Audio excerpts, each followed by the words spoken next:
How do you convince your family that you should do a race thousands of miles away on a beautiful sun-kissed island? I learned a long time ago that selling the idea of me running an ultra abroad is a lot easier when it's couched as a family holiday. We've been coming to the Canary Islands with our friends for 10 years now, and we do love Gran Canaria very much. Trans Gran Canaria has always been a stellar event, but now, as part of the World Trail Majors, it's been elevated even more. The expo is bigger, there are more runners, and it feels more prestigious. This year, there were plenty of Brits on the island, many of whom keep coming back just like us. Right, this is Steve. Steve's doing this for the 5th time. What's your best time on the course, Steve? 21:20. That was in 2017, I think. Why do you come back to this race every year? I love the terrain and the middle of the island and the atmosphere during the race. It's great. Brilliant. Have a great one. Thank you. That is me. Thank you very much. You are in. You cannot get out of it. Enjoy your taper. Thanks a lot. So here we are at the expo. Just got my number, ready for my 3rd attempt at the Trans Gran Canaria Classic. Finished it twice before. Never got under 24 hours. Would love to get under 24 hours if I can. We're at the finish line of the marathon. This is about 10 hours before I start my race. And we're waiting for James Elson from Centurion Running to come in. He's doing the marathon today. Not only did we have James Elson running the marathon distance, but the UK's Mark Derbyshire was down to run the classic, and I also spotted ultra legend Pau Capel hanging out at the finish line, so I grabbed him for a photo. Then it was back to the hotel to relax before my race. It's about 9 o'clock. Just getting really nervous now. Gonna leave for the bus in about half an hour. After what went on at the Swiss Alps 100 and with my injured foot, just feeling a little bit tense about it all. Our hotel was situated just a short walk from Parc del Sur, where I would catch the bus up to the start line in Las Palmas, and where hopefully I would finish the race the next day. I said goodbye to the family and settled down for the journey north. In previous years, the race had started at 11 p.m, but they've now moved it 1 hour later. For me, that midnight start means less darkness at the beginning of the race, but more at the end. The elite runners, of course, don't have to worry about a second night. Once I'd got off the bus and found my way to the start, my nerves settled a little, and I enjoyed the atmosphere and the build-up. I ate a banana, had a protein shake and a coffee. I managed to use the loo and applied lube. I met up with my friend Sarah and we stood towards the back of the field. So despite injury and illness, we are absolutely delighted to be back on the start line of the Trans Gran Canaria Classic here in Las Palmas in Gran Canaria. We're going to run, and we are going to run 126-ish kilometers all the way from the top of Gran Canaria right down to the bottom at Mas Palomas. Sarah's going to drag me kicking and screaming, and I am going to get to the end. We didn't have long to wait before the fireworks started, the music reached crescendo, and the announcer sent us on our way. Although, because we were near the back, it took us a while to actually cross the timing mat. This is it, away we go. Yeah, but you take it super fast. Yes, same here.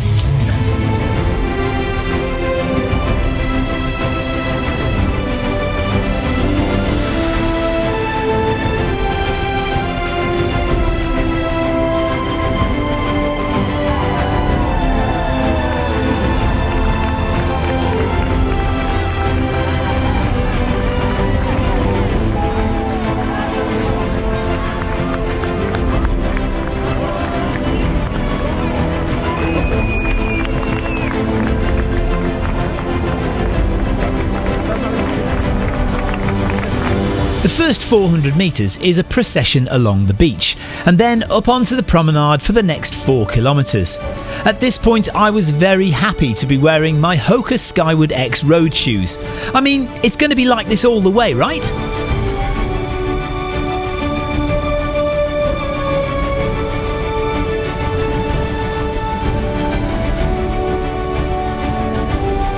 We're 5k in, 32 minutes gone on the first climb, which is a kind of old tarmac road snaking up this hill. Loads of lights in front, loads of lights behind. And it's a beautiful, warm evening.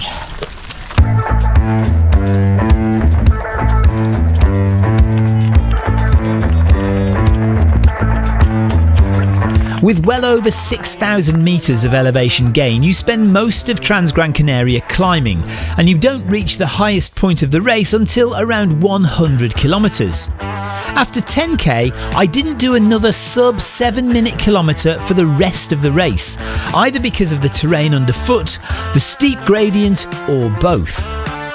Around about 11 kilometres in at 1 hour 16 minutes, and we've arrived at our first aid station, Tenoya. Because I'd done the race a couple of times before, I was able to break down the different sections. On one hand, that can be good because you can plan and manage your race, but on the other hand, it can be daunting when you're fully aware of the magnitude of what's to come. 2.5 hours in, and about 17-18 kilometres in, but I think people up ahead are finding it pretty tricky going. Hi Stephen. Hi, how are you? Not too bad. And it's very slow walking pace at the moment. You can see up ahead of us just a line of head torches, all trying to get up the admittedly fairly steep climb, but yeah, I think some people are taking it pretty easy up this climb, pretty slowly.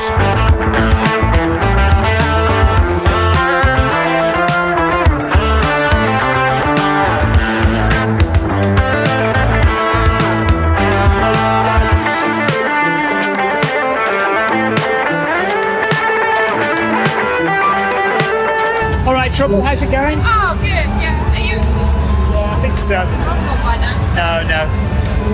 Okay, this aid station closes at 3:40, so we're well in time. We've got 50 minutes or so on this one. 107 kilometres to the finish line, and 12 kilometres to the next aid station.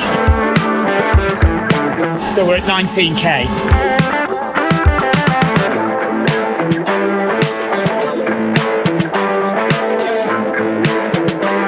Long way to go.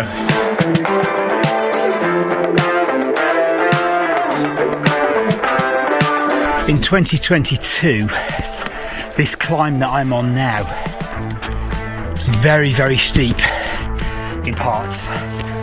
And in 2022 we had a storm and the rain lashed down, and this bit was absolutely treacherous, and it took us so long to get up here. It was just a river of mud on a very steep bank with a drop on this side to my left. Oh, it was pretty horrendous, but it's much better today, very dry. Still steep, but doable. Still about 100k, 105k to go.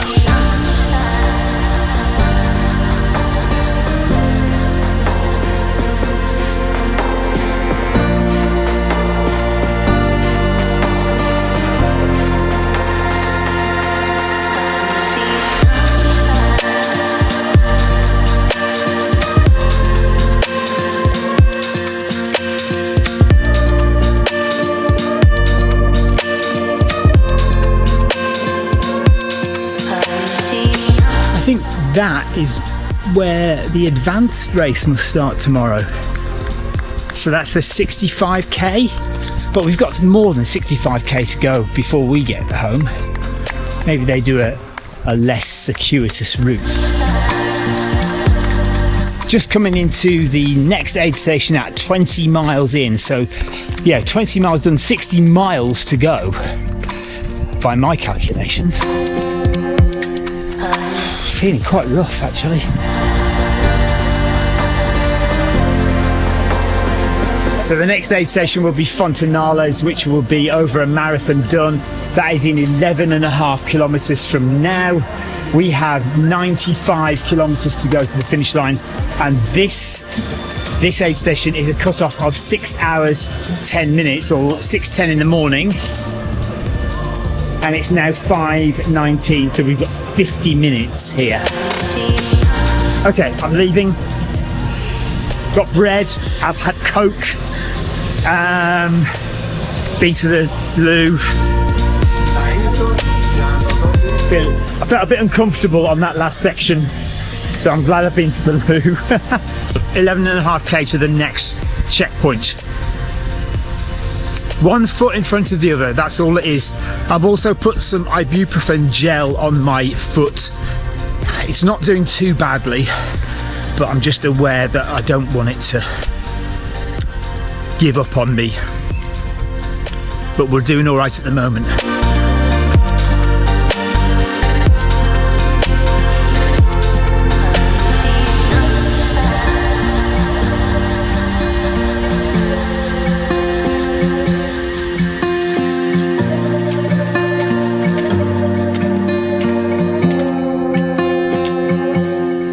Moving through the night, we spent our time climbing and then dropping down into small towns and villages, with a mix of dry, dusty trails and tarmac roads. I managed to get a marathon distance covered during the cool hours of darkness. All I could think of as the sun rose was, please don't get too hot.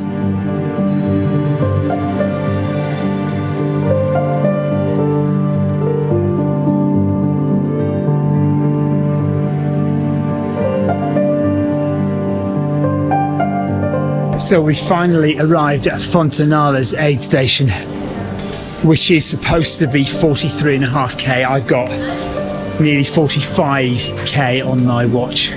So time for food. Okay, I am weighed up with things now to eat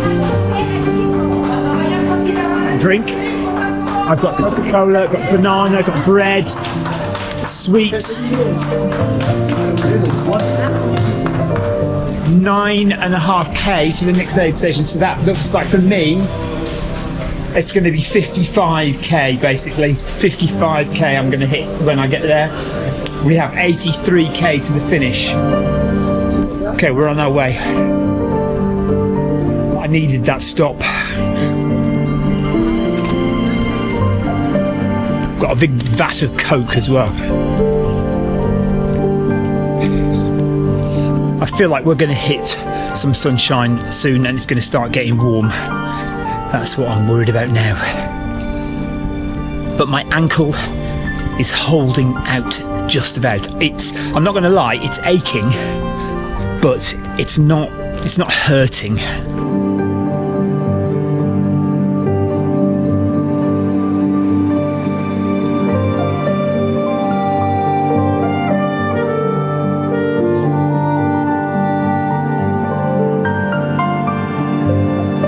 Amazing cloud inversion behind me over there. North side of the island, you see. Never gets any sunshine. Clear and blue that way. From here is where the Trans Gran Canaria Classic really comes into its own. The national parks around the centre of the island are stunning and the views spectacular. Of course, with the rising of the sun comes new energy and positivity, and I absolutely loved this section of the day before the heat and before too much exhaustion had set in.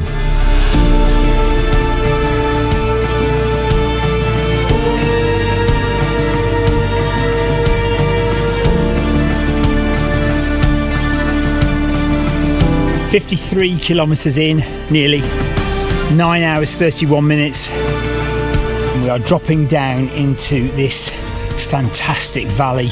It's just gorgeous. We've got a horrible long climb back up when we get to the bottom here, but then when we get to the top of that long climb, there's a nice aid station. So that's the takeaway from that. Look at this. It's a stunning but very technical descent, demanding your full attention, which is incredibly difficult to do with such interesting and inspiring scenery around. The exertion of the climb back up is tempered with the knowledge that the next checkpoint is just at the top.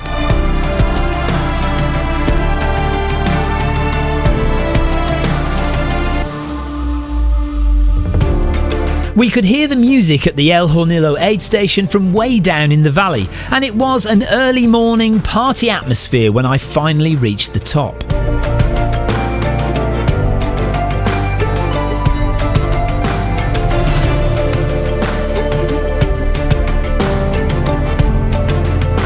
Tempting as it was to stay longer, it was time to cross the Los Perros Dam and make my way up another long climb through beautiful green forests against a deep blue backdrop without a cloud in sight.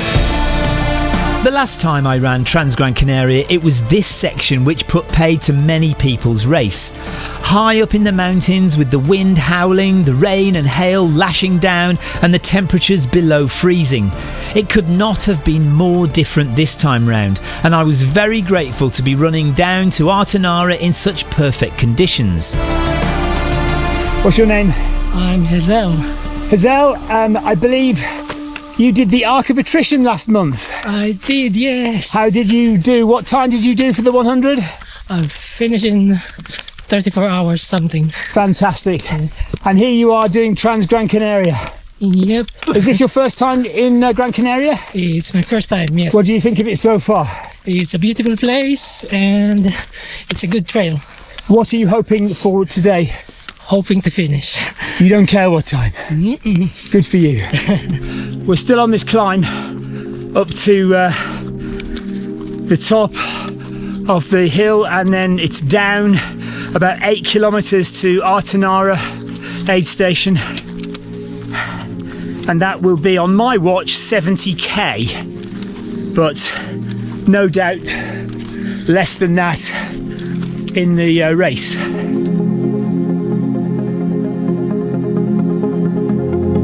Hi there. Hello. How you doing? Oh, I'm tired, but we'll get there. Where are you from? Worthing. Worthing? Yeah. Yeah. Reached the top of that climb. That was a long one.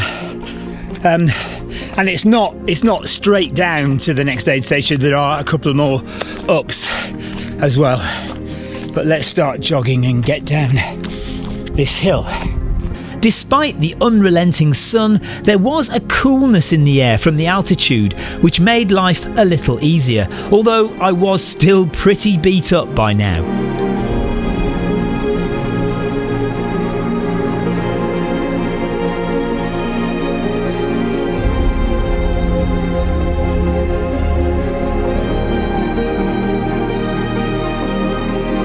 And that is Tenerife over there. That is the highest mountain in Spain. Teed on Tenerife. Around 65k in. 5k to go to the next aid station.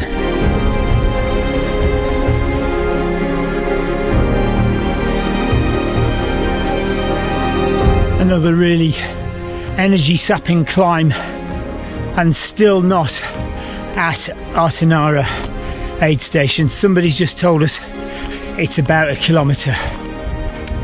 I really hope so, because my watch reckons it's about 2k. But finally just got to the top of that climb. It is absolutely beautiful. I'm so tired. And we're only just over halfway, so there's a long way to go. Just got to hope I can hang on until the sun goes down, and then we can grind it out in the dark. Coming up to 70k.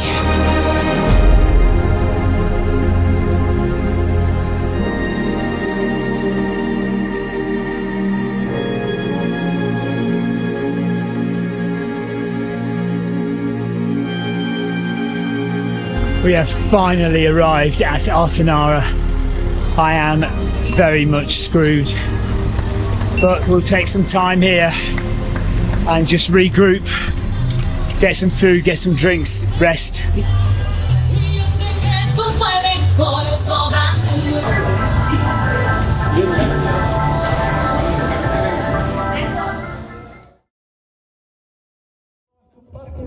Over over at Parque del Sur in Maspalomas, as I was trudging to the halfway point, US runner Caleb Olson crossed the finish line in 12 hours 17 minutes to win the 2025 Trans Gran Canaria Classic after his 5th place finish at Western States last year.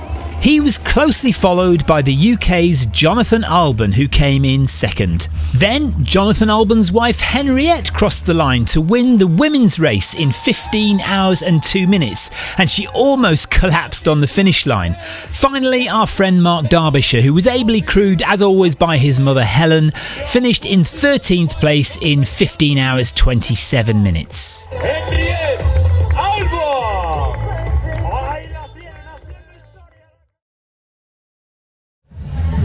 Right, I've spent about 10 or 15 minutes here.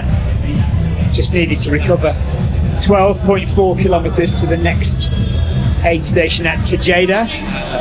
We've got a bit of a climb and then it's downhill again all the way into the town. And we have 59 kilometres left to go. Don't realise how hot it is actually when you're running, and I've just stepped out from the shade into the heat and it is roasting. I had lots of different things to drink there. A very kind lady gave me some milk, but I also had loads of orange juice before it, so my stomach is feeling a little bit on edge, shall we say. So I need to just walk the next bit to let my stomach settle. Less than 60k to go. That's good, isn't it? So we are well over halfway through. If you want to see me finish, you're going to have to subscribe. I'm not putting all this effort in for you not to hit the subscribe button. So please do that now and I'll get to the end for you. And big thank you to the sponsors of today's video and the short training series we did before, Flying Burrito shirts. Thank you very much to them. I'm wearing the yellow shirt today. It's kind of my favourite, but that's just because I've had it the longest. And it kind of matches my Hoka Skyward X shoes as well, so very happy to be wearing this today. Link in the description to get one of your own with a discount code. Right, don't forget to subscribe. Go for it now. Thank you. Higher and higher we climbed through the increasingly breathtaking terrain, reaching around 1,700 metres above sea level on the ridge overlooking Tejeda in the valley below.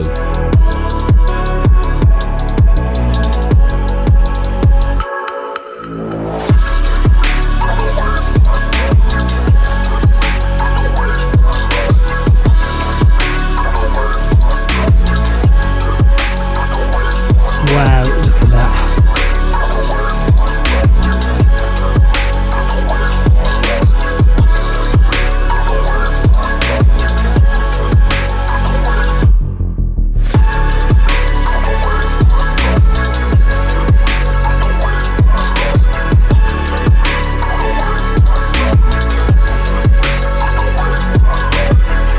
My watch has just ticked over to 80k, around 50 miles.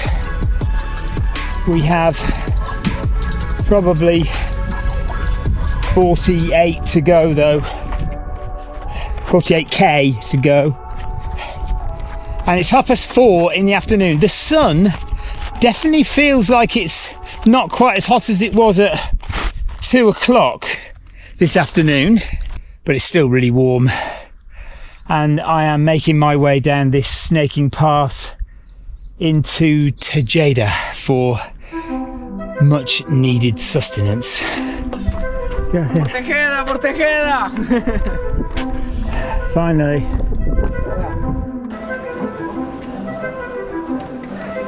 Okay, this is Tejeda aid station, but I need to get out of here. It's nice of Ben to come and meet me here. He said he was possibly going to go and get me some milk to drink. My foot's really hurting now. I'm not sure I can make it to Garanon in time. I've got 2 hours, probably 2 hours 20 minutes to get to Garanon, and it's all uphill. So here's the latest update. Just left Tejeda, and I got a phone call from Victoria. She says, according to the race predictor app, I'm not going to make it to the cutoff at the next checkpoint. Now there's some confusion about what time the cutoff is, but nevertheless, either way, the race predictor thinks I'm not going to make it. So as you know, Sarah Place is running and she's ahead of me, she's doing really well. But Ben Parks is in town, and so I phoned Ben and I said, I put him in a really awful position. I just said, should I call it now? Because my foot is really hurting and it looks like I might not make the cutoff. And to be fair to him, he said, I cannot make that decision for you. However, Ben is going to be at Garanon, which is the next aid station, about 7 kilometres up the hill. So if I do miss the cutoff, Ben is very kindly going to take me back to the hotel. And if I do make the cutoff, then he's very kindly bought me a bottle of milk, which I've been gasping for. Unfortunately, I had to leave Tejeda before he could give it to me, but if I make it to Garanon, I'll get it there. So I'm going to try. My foot is now really sore. I mean, to be fair, it's a stupid idea, this, but I'm going to go. I'm going to do it and see if I make it. I probably won't make it, but I'm going to try. And this is where my race became a battle against cut-off times. As darkness fell, I would be fighting to reach every checkpoint. So much so that my camera remained firmly in my pocket for much of the rest of the race.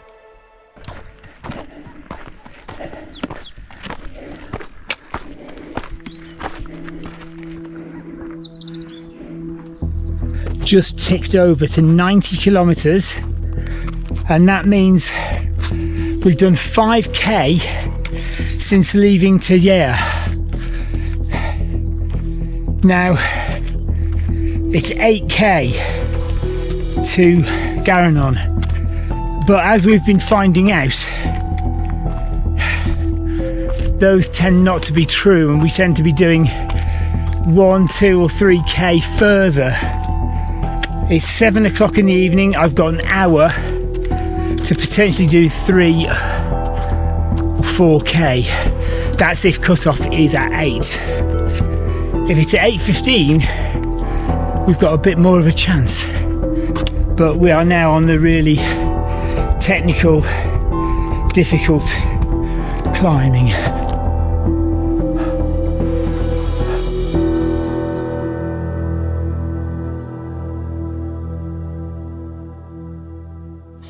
I made it to Garanon with about 10 minutes to spare. I'm going to grab some coffee, then I'm going to go and just see if we can make it to the end now.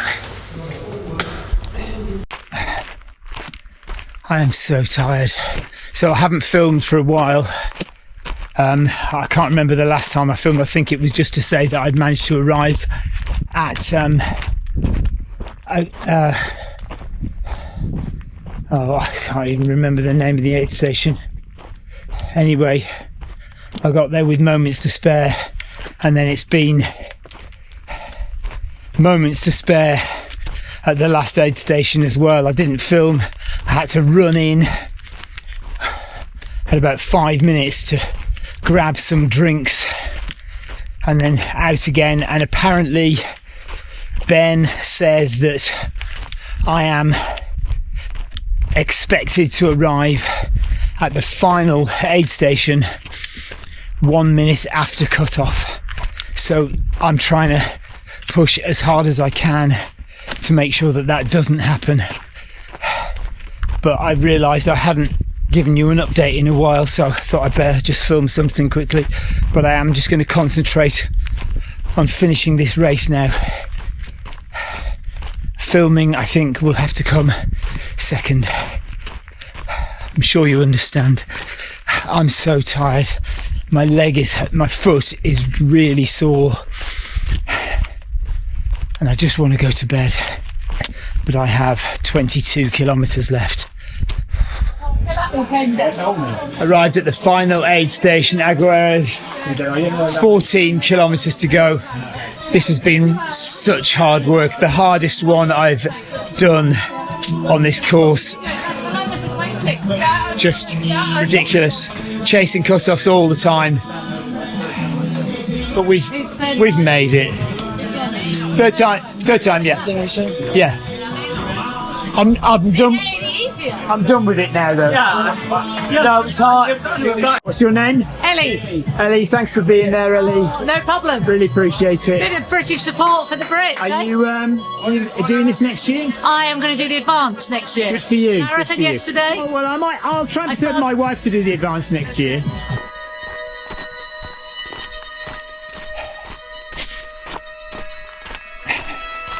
It has been hard fought.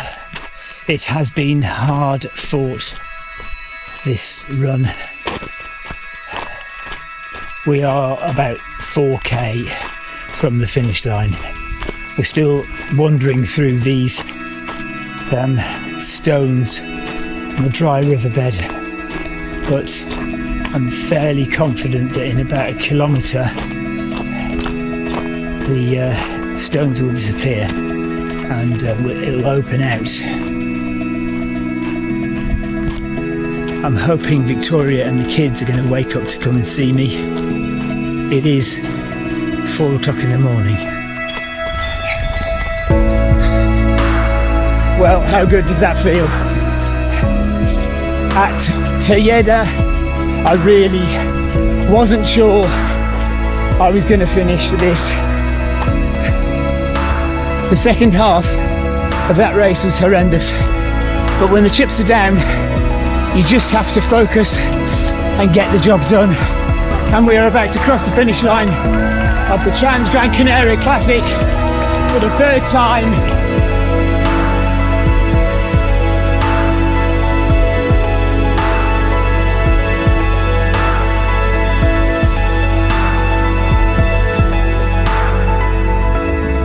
And that is a job well done. In my run, what was your name, mate? Stephen. It's Stephen. Filming himself, finishing here. Many congratulations. Thank you, buddy. I crossed the line with over an hour to spare before cutoff in one of the most satisfying finishes I've ever had in a race. Very, very pleased with that. That took some doing, that did. I've been waiting a long time to have a latte. 29 hours, in fact. I made it just under 29 hours, so 28 something. Do you know what? Absolutely delighted with that, to be honest, given the preparation, the injury, and the hot weather today. It was warm. Anyway, I'll do a full breakdown of the run and how it all went in a different video, but for now, thank you very much for watching. Don't forget to subscribe if you haven't already, and take care, and I'll see you on the start line next time.